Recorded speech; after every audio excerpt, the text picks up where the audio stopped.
Assalamualaikum dan selamat sejahtera semua. Hari ini saya akan bentangkan secara ringkas apa yang dimaksudkan dengan Industrial Revolution. Industrial Revolution ni secara ringkasnya kita kenal dia sebagai IR, yang membawa maksud perubahan secara besar-besaran yang mempengaruhi sistem pembuatan di seluruh dunia. Ia telah berevolusi melalui beberapa fasa yang berbeza yang membantu manusia dalam mempermudahkan urusan seharian.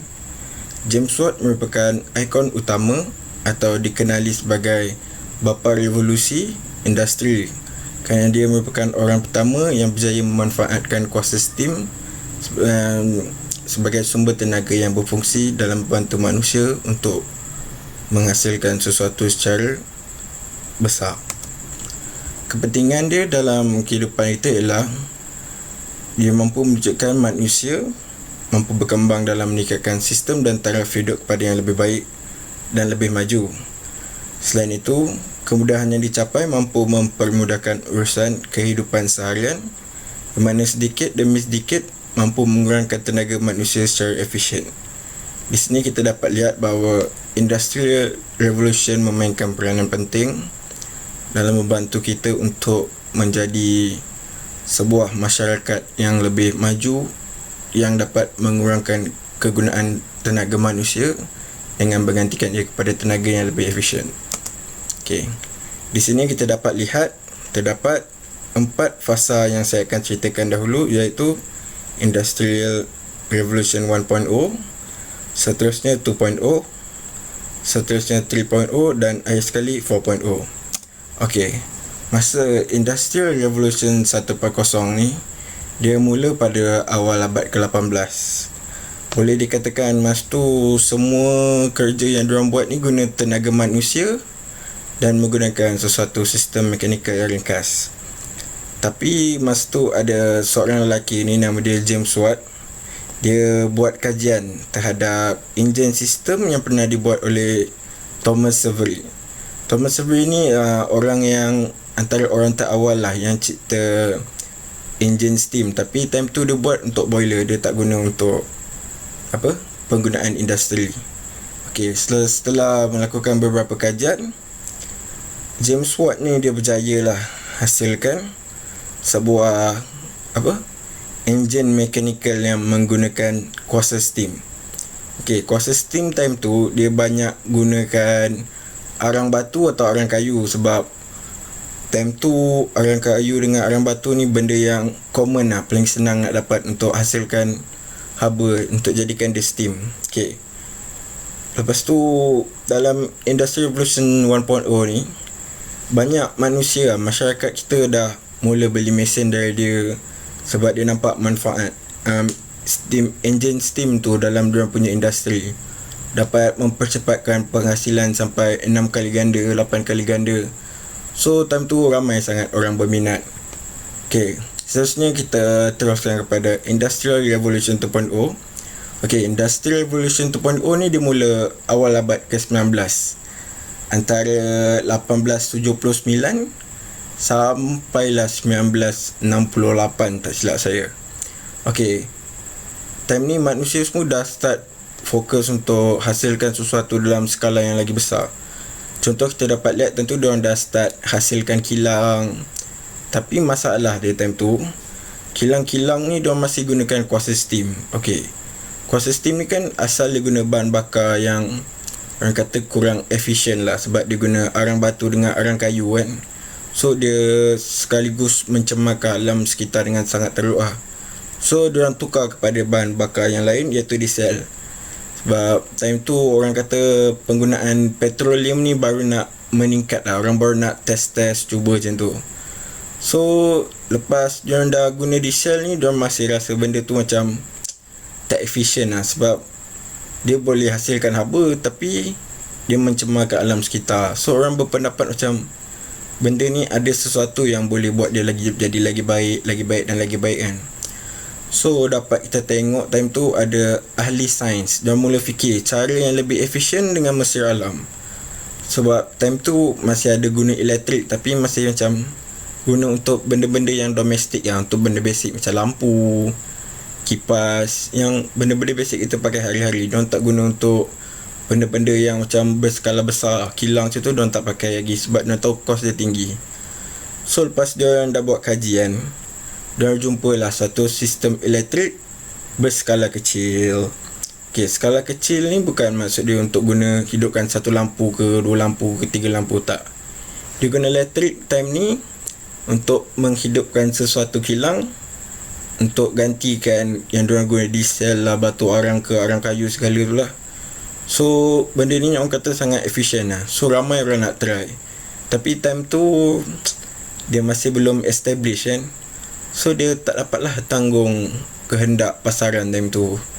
Dia punya demand lagi tinggi daripada supply, so diorang tak dapat catch up.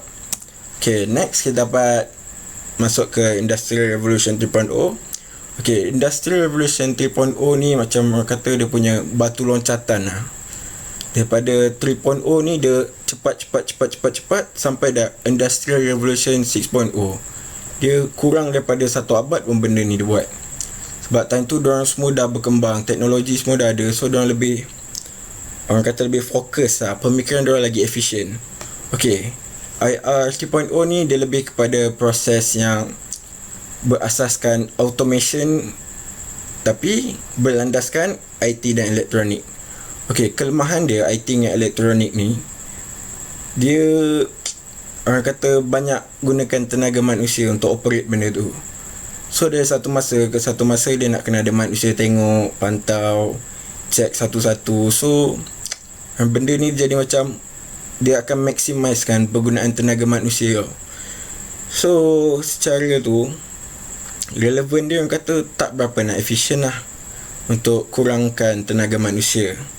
Bagi meningkatkan penghasilan secara gergasi dan menepati kehendak masa, tapi diorang still juga buat benda ni sebab terpaksa. Diorang belum develop sesuatu sistem yang boleh minimizekan penggunaan manusia tapi maximiskan penggunaan teknologi. Kelemahan dia pun kita nampak lah secara relevan walaupun dia berfungsi dengan baik.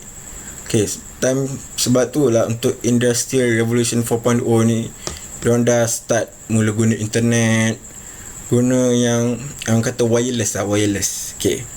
Kemajuan elektronik dan IT ni terus berkembang sampailah terciptanya IoT, iaitu Internet of Things, di mana time ni manusia ni dengan robot dia connect tapi dari jauh. Dia tak macam dulu dah rapat sekarang dah jauh, sekarang dah jauh kan.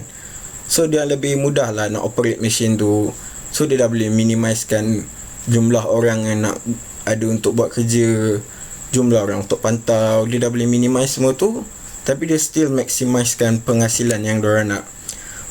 Perkara macam IoT ni dia sebenarnya bukan fokus kat industri je. Dia ada fokus lagi untuk benda lain. Contoh kemudahan manusia.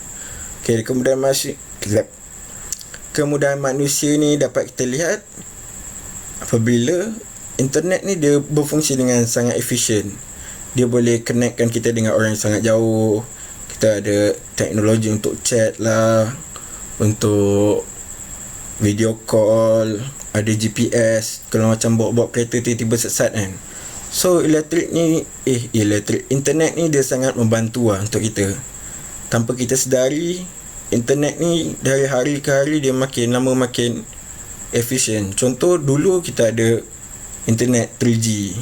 Sekarang dah ada 4G. Lepas tu dah upgrade lagi 4G plus. So sekarang yang latest kita ada 5G, tapi Malaysia tak ada lagi sebab kita belum ada infrastruktur yang sesuai untuk support benda tu. Seterusnya kita skip kepada Industrial 5.0. Industrial 5.0 ni basically dia cerita pasal sebelum ni. Untuk Industrial 3.0 manusia dengan teknologi dikawal secara dekat. Untuk 4.0 manusia dengan teknologi kontrol wireless. Tapi untuk 5.0 ni dia advance sikit. Jika manusia dengan robot ni kerjasama untuk dapatkan satu hasil yang paling efisien lah kata. So saya akan terangkan secara lebih lanjut. Industrial Revolution 5.0 ni dia merujuk satu sistem yang kita kenali sekarang sebagai AI, iaitu Artificial Intelligence. Ini bertujuan bagi memaksimumkan penggunaan teknologi dan meminimaliskan penggunaan tenaga manusia yang kita tengah usahakan sekarang. So manusia kurang bekerja tapi robot lebih banyak bekerja tapi lagi efisien. Okay, AI ni sebenarnya sekarang kita dah nampak banyak especially dalam phone. Contoh macam ada orang tu dia pakai Oppo Reno 4 Pro kan. Dia punya kamera ni ada AI yang boleh detect manusia dengan background. So sistem ni dia identify mana satu subjek tu manusia, mana satu objek tu dia jadi background. So dia tukarkan color. Manusia jadi hitam putih, background jadi colourful. Background jadi hitam putih, manusia jadi colourful. So kita tengok sekarang manusia dia banyak collab dengan AI untuk dapat hasil yang efisien. Okay, tapi pada pendapat saya, efisiensi dia ni tak macam efisien macam manusia dengan manusia. Sebab bila manusia dengan manusia, kita berbincang secara oral, so kita dapat berbahas baik buruk dia. Tapi kalau dengan AI, dia kurang efisien sebab AI ni macam sistem. So ibarat kita bercakap dengan sistem, dia tak boleh bagi input atau output berdasarkan perasaan dan pemikiran dia. Dia ikut apa yang ada dalam sistem. Okay, tapi hasil dia kalau kita guna AI, dia akan lebih efisien dan optimum. Sebab dia akan kaji semua algoritma tu, keluarkan satu jawapan yang paling efisien dan optimum.